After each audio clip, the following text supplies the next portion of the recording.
Welcome to the Catch Up podcast. My name is Phillip Blackmore, and today I'm joined by Chris Lalley. And lo and behold, met the partner, and 3 weeks later, we were implementing Dynamics 365 in the cloud. So that was, was the sort of start, and that was really where the sort of bug kicked in. Fundamentally, I think the principles don't change a whole lot. This probably sounds cheesy, but you only learn from mistakes. You only learn from things going wrong. Recognize that you are likely going to have to make some compromises along the way, and just be prepared for that, and don't think it's a sign of failure. It depends. You should ask my wife, really. I think it's a better person.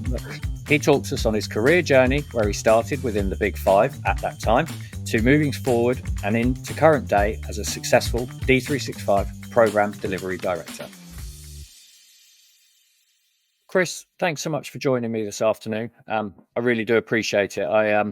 It's something I often say to people these days. Time is very precious. I'm getting a bit older myself, and I think you kind of learn actually how important time is. So I say it with, a real genuine feeling of, thank you for coming on today, spending an hour with me, talking to me about your insights and your background. And I think that's sort of a little bit of the sort of backstory that, you're program director, program manager. But what I'd like to do today is really kind of talk about your backstory, because I think as program managers, there's not necessarily a kind of just a natural route into that job. People do those roles from all sorts of backgrounds and start in all different sort of career senses. And so it'd be really interesting, Chris, as a starting point, just to understand, where your career did start out in a professional sense, and kind of just leading into that, maybe that first role that you started doing as a program manager and how that came about. So yeah, it'd be really interesting for the audience to hear that.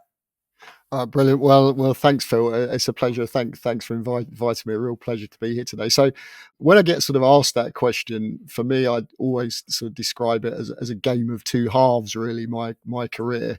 I started out the very early part of my career. I worked in a number of industry sectors, but then I then went on to work for, some of you maybe young enough on watching this to realise that there used to be a Big Five, as in Big Five accounting firms. So I went on to work for Arthur Andersen and then subsequently Ernst & Young. So I spent 12 years at Arthur Andersen and 2 years at Ernst & Young. I was mainly performing operational finance roles, so I guess I've got sort of finance in my DNA. But towards the end of my tenure in both of those organisations, I got into some very large internal transformation projects and programs. In particular, at EY, I was involved in a global PeopleSoft implementation.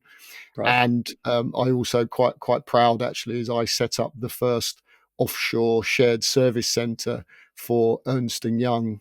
So spent quite a bit of time working in India, in Bangalore in India, actually setting that up there. So that was, was the sort of start. And from that, particularly those two large projects around PeopleSoft and offshore shared service setup, I really sort of got a little bit of a taste for projects and program management, but also really large scale transformation. And that was really where the sort of bug kicked in. We see that a little bit. It's like people get a little taste of what projects are like, and you obviously, you've got two different side of fences. You've got the consultancy side, but someone that's working for what I describe as an end user, a customer that's implementing a system, and the sort of senior finance person may get seconded onto the project. They get a little bit of taste for it, and they think, hang on a minute, I quite like this. This is fun. So you see how that natural progression really does happen. Yeah. Often they never go back either. No, very rarely. And often do you find that something, because I guess with projects, programs, there's a real variety to it in terms of the industries that you can work in, because you go and work in different organizations, different businesses, different people.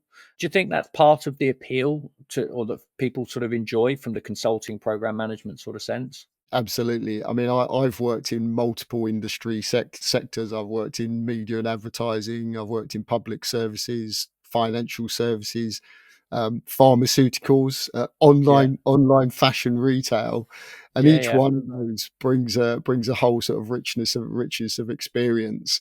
And certainly for me, I mean, I've got a number of, I guess, idiosyncrasies. So I'm OCD, um, and that's actually quite good for sort of delivering large projects and Yeah, programs, absolutely. because that's sort of, I've got to get this done. That sort of finisher, completer.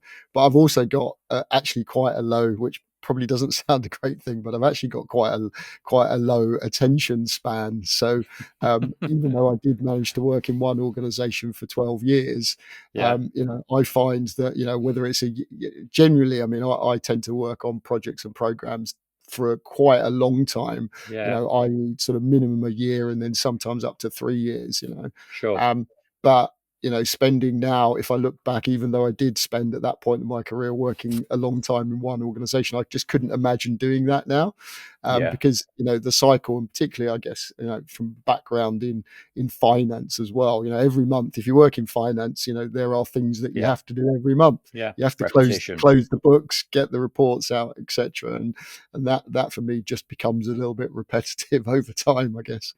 Yeah, absolutely. And when you sort of reference that sort of piece, or that, I guess, that part of you, is that sort of something that sort of, I guess, stems into sort of personal life? Are you quite I don't know if impatient's the right word, because when you said that, it resonates a little bit with me. I'm quite impatient. I'm quite sort of on to the next task. So if there's a task in front of me, or I have an email or a task that comes to me at work, my brain is functions in a way that I have to complete that task. I can't be someone that just leaves something and parks 4 or 5 tasks and I'll come back to that, in 2 or 3 days. Like, my brain doesn't work in that sort of way. Is it similar for you? And I guess, like you say, from a program perspective, with tasks and all different facets of a program, that kind of adds value. It depends. You should ask my wife, really. I think is a better person to ask that question, because there are certain DIY projects that might have been in the backlog for a while. But Yeah, the discipline about getting things done, absolutely. But a kind of little bit of a story that I probably could give you here is, please. it's actually about loading the dishwasher. So that's how sort Yeah, of yeah, OCD I am. And apparently yeah, there are two types of people when it comes to loading the dishwasher. There is the Scandinavian architect, and yeah, there is the raccoon on crack cocaine. yeah, The difference is, one is very organised and very structured, and there is only one way to load the dishwasher. yeah, yeah, That's yours truly. The rest of yeah. my family are all the raccoons on crack cocaine. Well, do you know what, Chris? It's funny. I was talking to a colleague of mine the other day, but she was saying how her significant other, her fiance, is exactly like that. He cannot bear her to go anywhere near the dishwasher. It's just, do not do it. And because I was laughing, and when you said that story, it made me laugh, because at our house at home, the relationship is very much the same. My wife and children will quite happily throw anything in, anyhow, and it just pains my brain to see it.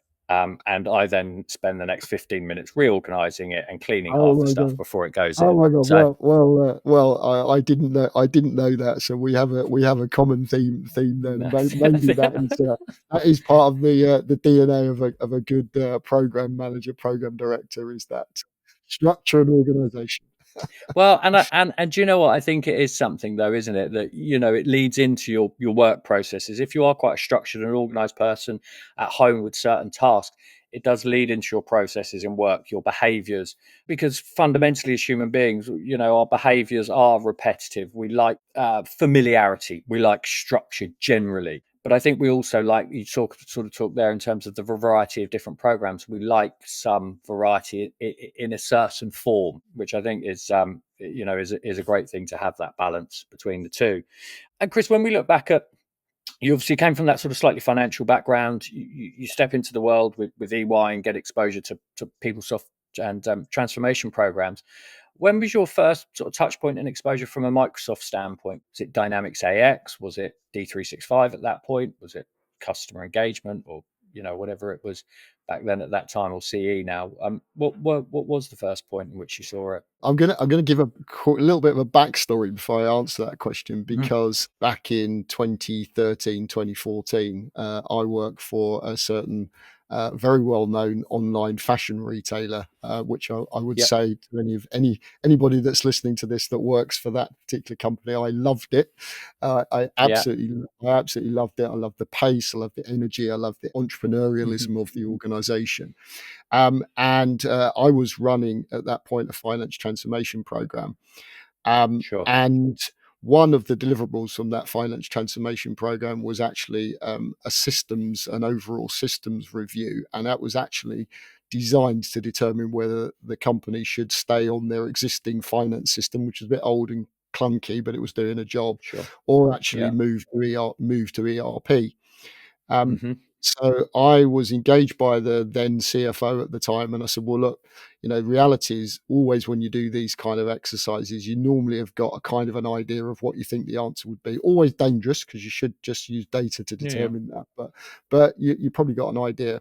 Anyway, long story short, we set up a process that said." We can review this every year, probably for the next 3 years, but right now is not a decision to move to ERP. Right. Lo and behold, 3 years later, I got a call. Basically, Chris, we want to implement a new ERP system. So I turn up on day one. It wasn't quite as simple as that. I had to get past a few interviews Yeah. first. But turn up on day one to implement AX 2012. So probably should say that that wasn't the first time that I've implemented ERP or been involved in ERP, but this was the first time in Microsoft world.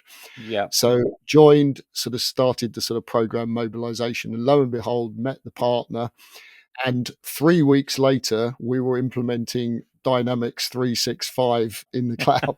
so, So so you were at that real changeover stage of from a product perspective where it moved across that journey sort of changed. exactly right. Wow. So yeah, that was my first that was my first exposure, and it was very new on the journey, and the world of Microsoft, which it still does, moving at pace. But everybody, Hmm. whether they were end users or Microsoft themselves, were learning many things at that stage. I mean, one of the hottest topics I think in the early days was actually performance, Yeah. the Yeah. Yeah. performance I of the remember. solution. Yeah. I mean, it was huge. I went to a Microsoft conference, and there was actually a breakout session, and the room was crammed. It was one of those optional breakout sessions, and the room was crammed. And the Yeah. title it was sort of slightly cloak and dagger, but was about performance, and the room was full. And Yeah. the best and the mighty of our Microsoft colleagues were there to sort of field the questions coming from all of the Yeah. early adopters, I guess, of D365. Yeah. It gives you a bit of an idea of where the pain points for the customers were then. Absolutely. Going into an environment like that, Chris, obviously at that point you'd worked in some well structured, well established organizations that were quite used to ERP and transformation projects. The organization that we're talking about there, the online retailer, obviously they haven't done an ERP project before. They're on an older sort of finance system and using various different bits and pieces. How does that differ as a program director, and especially sort of when I'm sort of taking into the fact that you're then an early adopter of a brand new version of a system? Does your approach have to differentiate slightly when you're dealing with a customer or an organization that's maybe a little less mature or deep in their understanding of transformation projects to an organization where they go, we're already on SAP, we're going to move to Microsoft, or we're going to upgrade to the latest version of SAP for HANA or Oracle? Does it change your approach in that sense? I don't think it fundamentally changes the Okay. approach. I think you find out very quickly of those people because it's obviously, and I'll passionately, and whether we'll come on to that in some questioning later, but I believe that technology enabled transformations, implementing ERPs, implementing D365, it's so much about the people and not Hmm. so much about the technology. And I think Sure. you find out on that journey whether you're going into a greenfield site or a mature organization, you find out very quickly of the individuals that have got experience and have been on the journey before, and you Yeah. find out the complete newbies, because particularly when you're dealing with the business component of a successful team, which is Yeah. kind of vital, many of those individuals may never have been on the journey, and what you're looking to leverage from those individuals is their subject matter expertise and their current, their knowledge of current and existing business Yeah. process, Sure. obviously, you're trying to orient them away from the, this is how we do it and this is how it's got to be in the future, because that's always a barrier to successful implementation. But I don't think the approach fundamentally changes, because you still got to manage the same relationships. You've got to manage the business. You've got to manage the senior stakeholders. You've got to manage suppliers. They may be a new supplier. You might have some rub up. You might have some supplier rub where you're, coming off one existing contractual relationship and moving on Sure. to another. You got to do knowledge transfer and so on and so forth. But fundamentally, I think the principles don't change a whole lot. You touched on the topic there, sort of, Chris, in terms of when you were talking about dealing with the business, talking to them about the systems change and what's coming. How do you get involved, as the program director, program manager at detailed level? Would you surround yourself with a very change specific person? I mean, I guess it depends on the size of the project, the scale, and the amount of people involved. But is that something that you think fundamentally comes under that's the change piece, the stakeholder management, the change piece? Is that something that falls there?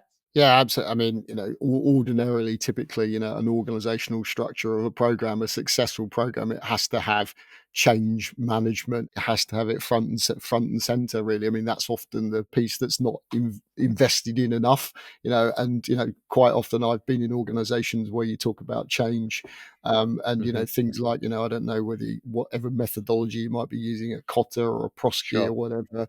Hmm. um, you know you often get an answer from the organization that says, "Oh yeah, we've got Mary who works in HR, works in the people team. She knows a little bit about change. We'll put her on it part Hmm. time," not realizing that that this change is affecting, maybe it's affecting 1,000 users. It could be affecting it's obviously going to affect your employees, Hmm. but particularly often when you're implementing CE integrated with a portal, for example, you're Yeah, impacting your external customers, and those absolutely. people have Yeah. got to go on that change journey as well. How they engage with you, how they interact with you, even if they're digitally interacting with you already, the likelihood is how that will change in the future. So it's absolutely critical. What does that sort of first part look like for you? The first week, the first month of a new project look like when you sort of think, right, I've gone through an interview process, I've been offered a new contract, and I'm going in there.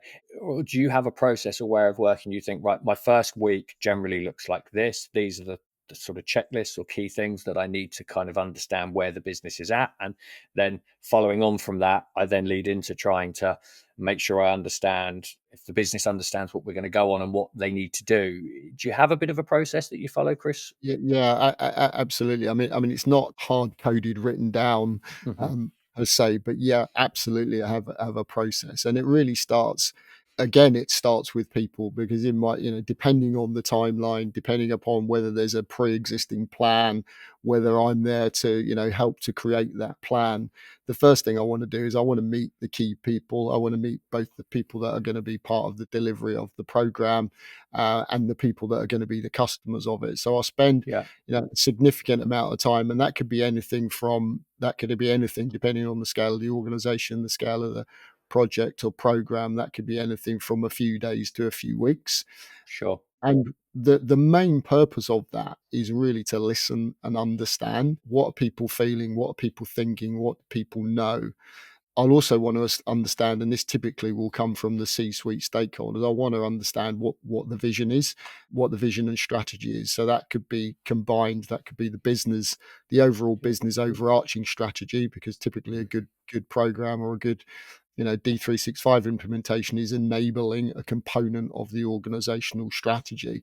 So I want Yeah. to speak to the C-suite, understand whether there's a clear direction for the organization first of all, and how the Yeah. ERP or D365 implementation fits into that. Assuming that that is in place, then I want to know, well, is there a clear vision? Is there a clear view of the outputs, the outcomes, the benefits, Hmm. the measurement of that Yeah. Yeah. ERP solution? And if that doesn't exist, then that's part of my, that's part of Part of my your my remit. job. Yeah. Part of my remit is to create that and get, Hmm. and then often, coming on from that, the next piece, you need to come up with really sort of a half a dozen different scenarios, but a Sure. scenario, more of a Hmm. greenfield scenario, is having Yeah. sort Yeah. of had that discussion, had that engagement.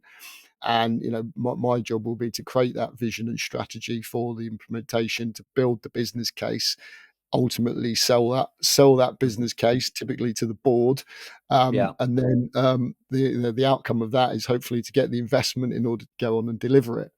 The other side of that coin, though, is certainly my last two, and actually one of them was at its time was the largest D365 implementation in Europe. Yeah. And the one that I'm currently on, even though it's not badged as such, is actually even bigger than that. They are both what I would describe as programs in jeopardy. Right. I wouldn't quite use the word failing; that would be disingenuous. But there are programs in jeopardy, and my role was in essence to recover those programs, to get them back on Hmm. the straight and narrow and go on to Sure. deliver the benefits. And that is there's still a similar process, because Hmm. in that scenario I still want to understand all of the key stakeholders. I want to understand where they're coming from. I want to understand their motivations and so on and so forth. But what I've got there typically in those cases, I've typically got often a very large team that's Hmm. already kind of up and running, and sometimes and in both those cases, not everybody is happy.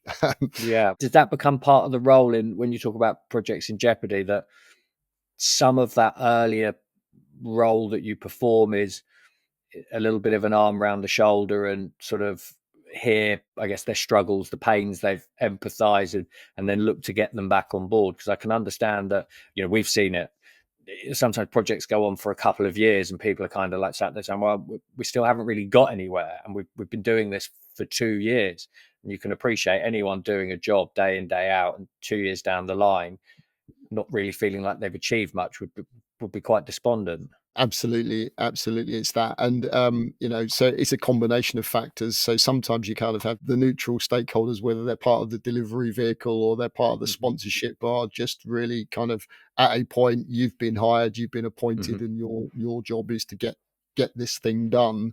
Yeah. um you'll also get the ones that you need to put the arm around. So that's really about Hmm. bolstering confidence and getting people kind of back in. We're going to get this done. Sometimes sometimes that's almost the most entertaining thing, is the resistors, Right. those grumpy people that they may have said, well, they may have been part of the We original told business them. case. Yeah. We told them that it would never work. We told Yeah. them that you'd never get it done this Yeah. way, and Yeah. hey, look, here we are. So, and my role in that as well is not to come in, and certainly that's not the way that I'd ever behave, is sort of come in like some kind of savior on a white horse. the role Sure. the role is actually to be very empathetic, and obviously over a period of time to prove credibility, to get that program Yeah. back on track. Start to have a credible and realistic, achievable plan, and then start to deliver against that plan. That's always going to be the goal. Are there ever times when you go into something and there are clear warning signs and you think this is going to be a challenge? Or have you ever been in a situation where you've actually sort of said quite early on, I don't think I'm going to be able to help you because of various factors? Have there ever been scenarios where you've had to do that? I've had two scenarios that I have clearly explained to the client, call them that, Hmm. Yeah. that the conditions for success don't exist, and Right. therefore, unless in essence that you make necessary adjustments, that I'm not the right person for you. Yeah. And one of those scenarios, and that's always, I mean, that takes, that's one of the things that often people don't do, because Yeah. particularly particularly in the contract world, because sometimes being able Hmm. to say that puts your personal position at risk, and therefore Sure. family and lives and mortgages at Yeah, I risk, get and, that. so Yeah. on. But there comes a point where one has to recognize that if the conditions for success are not right, you kind of have to serve that up, and there's no other way to do that but have that difficult conversation. And in one of those situations, it was really ironically, the organizational conditions were right, but there was a very, very senior executive that actually, pretty much one question is, well, why do you hire people with skills when there was one person there that knew how to do everybody's job better than everybody else? They would Yeah. call out the business analysts, they would call out the solution architects, they'd call out the project managers, Yeah. and every omnipresent in every meeting. And you go, well, why are all these people here? You've hired specialists with Yeah. Yeah. capability, make the most of them. So yeah, it definitely happens. And that's actually one of the beautiful things, I guess, about working in the more flexible employment model, is that Yes. one has the right to withdraw one's labor if that's the A- right a- thing to do. Absolutely. Well, I also think it's an interesting point you made there, because yes, absolutely, there is a sense of, I guess, people having, if you're an independent contractor, you go in or you secure a contract and you feel like, well, I've got a contract, I need to earn the money. I do also feel in a small and a niche market, there is also something to be said for reputation. And I would say this to anyone and everyone that is mindful of, think about how you'll be perceived being attached to a project that has a reputation for a bad name, because it happens. I've had instances where I've dealt with very good, very capable individuals that have had, someone's gone, oh, yeah, but they worked there. And I heard that wasn't a very good project. And it's like, okay, they worked in a very small piece of that project, or they were only there for a certain amount of time, or they were there later, and there's a reason for it. And I do think it's, it's, your reputation does go a long way in a niche market, and sometimes doing exactly what you said and being kind of hands up and saying, look, I wish I could help you, but for various reasons I can't. Longer term, it will actually stand you in better stead, because your reputation will, um, be known and attached to successful projects. And it does go a long way. I was chatting to someone the other day. I was saying, really, really good high profile program managers, you can count on your, your fingers how many really good, credible individuals there are in the UK market that have delivered repeatable success. There really is. And on that, just on that note, when we're talking about sort of more challenging projects, is there anything, when you look back on a project, when you talk about these projects, like, is there any specific learnings that you think, wow, like, I faced that challenge, that's how I overcame it, and you take learnings that you can then move into, you take onto your other projects? Are there any specific things that stand out to you when you sort of think about that, as in moving forwards in terms of enhancing your skills and experience? This probably sounds cheesy, but you only learn from mistakes. You only learn from Absolutely, things yeah. going wrong. You probably see many hundreds or thousands of Yeah, yeah. CVs and lots of statements about delivering, particularly large scale, Hmm. technology enabled programs, delivered on time and on budget. I think people need to sometimes look at themselves and go, "Is that actually a true statement?" Because they typically take a little bit longer than you might have Yeah. imagined that they would at the Hmm. start, and they typically cost a little bit more money. A little bit more, yeah. As a program director, one of the things that you're doing, almost on a day-to-day basis, is looking at the things, or trying to, more importantly, look forward to the things that might go wrong, risk Yeah. management, if you like, but dealing with things that don't go right, and having the right capability at the right Hmm. time is always one of the most kind of important things for success. And I've certainly worked on quite a few projects where we've not had the right capability at the right Hmm. time, whatever, for all sorts of Yeah, different yeah. reasons. And you learn very quickly that slows you down if you haven't got the people ready to adopt that solution. And that goes both the end users, also like the IT Hmm. organization that might ultimately be run, in the run state of that solution. If you haven't got them ready, that's a disaster waiting to happen, particularly if you've got third parties, you've got external customers using your solution.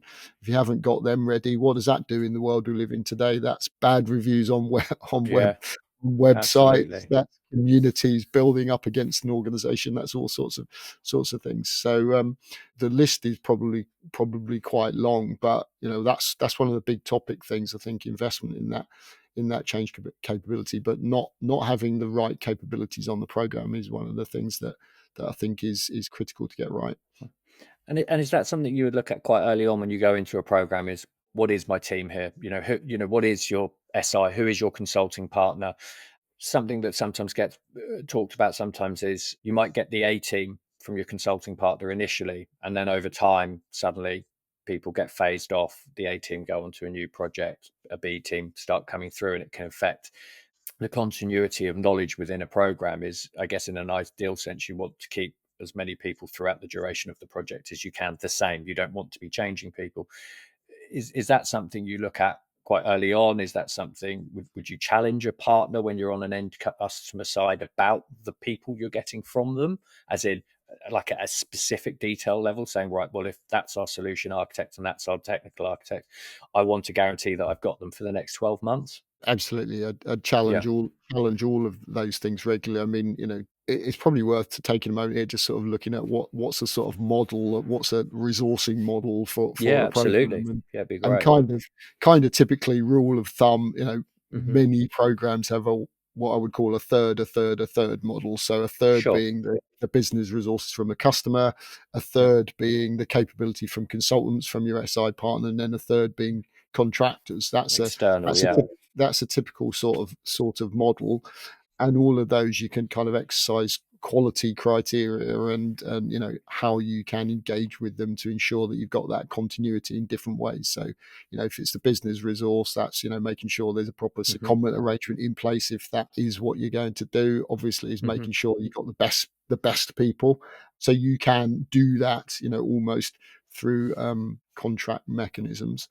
Sure. um, then contractors, obviously, you're doing that through the tenure of the contract, making sure that you've got a good Yep. resourcing process in place.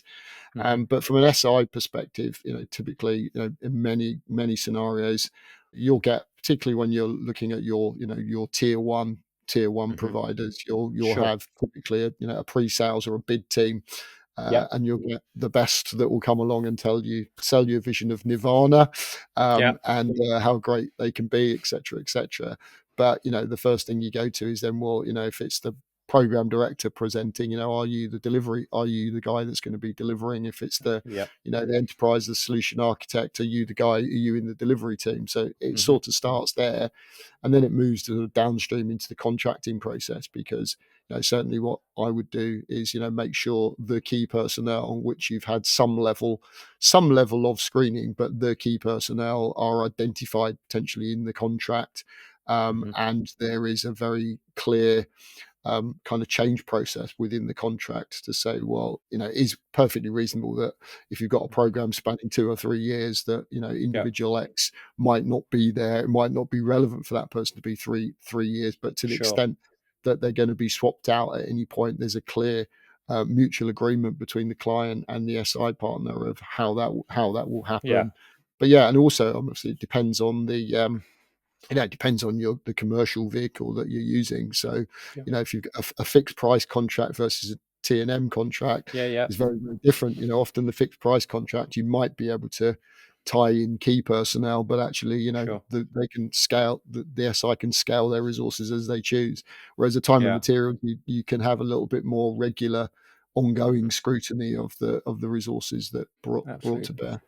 And when you talk about just those 2 points, not to dwell on it too much, but the sort of time and attendance, the fixed cost, as a program manager going into an end customer that's already made a decision between going time and materials or going fixed cost, does either cause more concern than the other? I know, I think the slightly obvious side of it, but did you ever look at that and think, oh, yeah, we're going to maybe have to maybe go back to ask for a little bit more money because whatever this fixed price is that you've agreed to is not going to be enough to deliver what we're talking about delivering? Is that ever something you have to do quite early on? Absolutely, but I mean, more Right. more importantly, and I can sort of use an example from sort of my Hmm. current engagement. My sort of current client was actually very, very passionate about a fixed price contract, Yeah. and fixed price contracts, the sort of word sometimes fills me with dread, and as in the sort of role, in a governance role, is that sometimes that fixed price contract can mean that you spend 75% of your time managing change requests, not Yeah. Yeah. delivering not Yeah. Yeah. delivering. Hmm. However, in this particular scenario, sort of quite passionate about a fixed price contract, but understanding the origins of the program and understanding the organization and Hmm. understanding the timing is absolutely the right model for the For them. organization Yeah. for them. it all depends. There are a number of things that influence what's the right model. As to kind of an additional investment, I mean, I think it's the nature of this type of role that Hmm. you have to be prepared that you're going to need to do you're going to likely going to need to do that at At some some point. So stage. Yeah. make sure you've got all the tools in your armory in terms of stakeholder management, assembling the right data, building the Yeah. right models, Yeah. and sometimes having the right charm in order to be able to get that. Yeah, absolutely. If we talk about this investment, time and materials, fixed cost, but and the cost and investment within these programs is sometimes it's seismic, in terms of value, it's huge. Cost is massive. Do you get into looking at what success looks like? When you say to a customer, do you get into that at a detail level with a customer where you're kind of saying, what does success looks like for you? What is the end goal? Where do we get to with this? Where you think, yeah, that was a success, and do you look at that also from a personal perspective as a program manager going in, where you think, okay, I've gone in here today. A success for me would be getting the business to this point. In a broader sense, is there something in your own personal mind where you think, yeah, that's how I look at what success, or that's how I perceive success within a project? Yeah, absolutely. I mean, there's the organizational measures, and as I said, I Hmm. talked earlier about having a clear vision, a clear strategy, and a business case.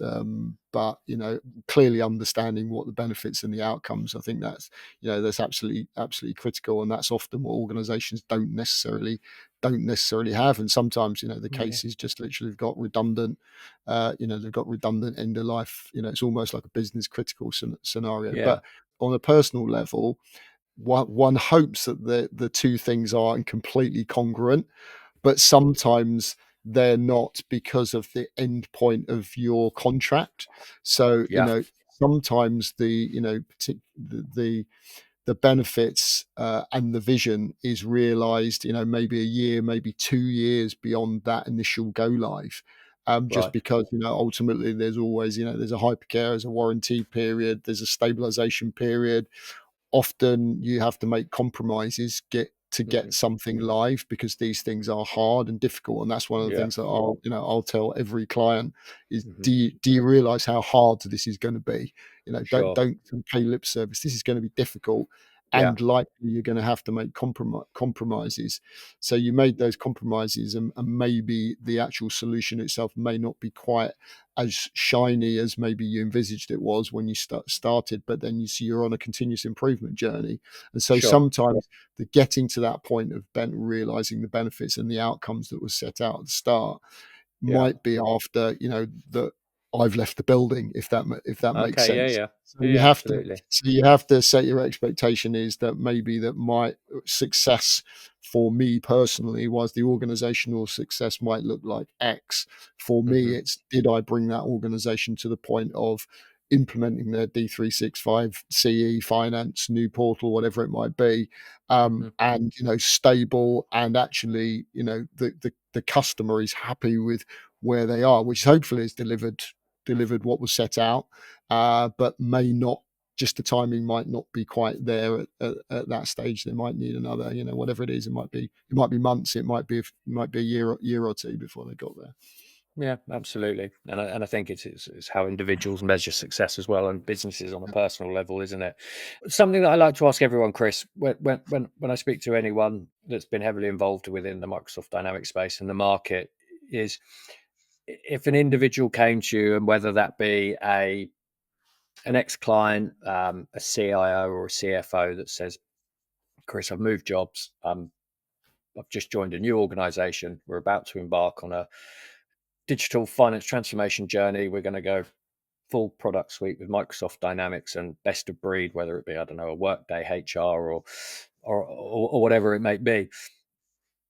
Is there any sort of key pieces of advice, things that you would say, that's great, absolutely exciting, but just think about this or that or other before you embark on that journey? And we can go back as far as product selection. So I mean, I'm talking in the sense that they've picked Microsoft Dynamics, but you could even kind of give some hints and tips prior to product selection, via through to vendor selection, and then once I guess they've picked product, picked vendor, and then they're starting the product. Is there a few sort of I guess, insights and tips you may say to someone, whether that kind of ex-colleague, that friend of yours, to say, look, just think about these things before you do any of these through these stages.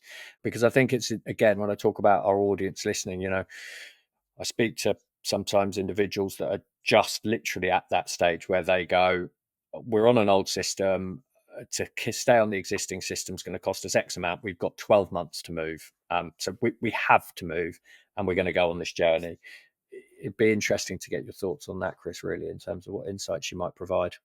So the first thing that I would say, I would look at whether it's the CEO, the CIO, or the CFO, look them squarely in the eyes and say, do you realize this is going to be difficult?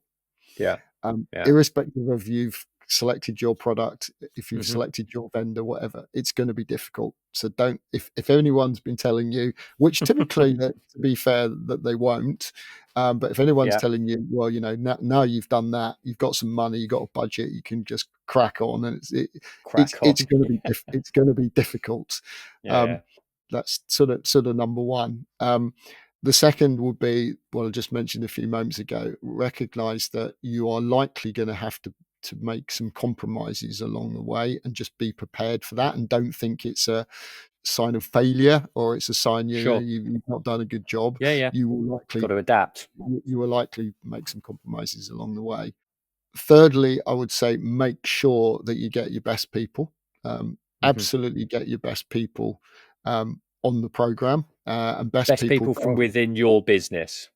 Best people from within your business, but to the extent that you can influence it, which you can heavily, is also make sure you get the best people from your vendor, from your SI partner, and the best people, contractors, skilled resources that you need. That really goes hand in hand with make sure that you're clear of the capabilities that you need to deliver this, and that you've got them.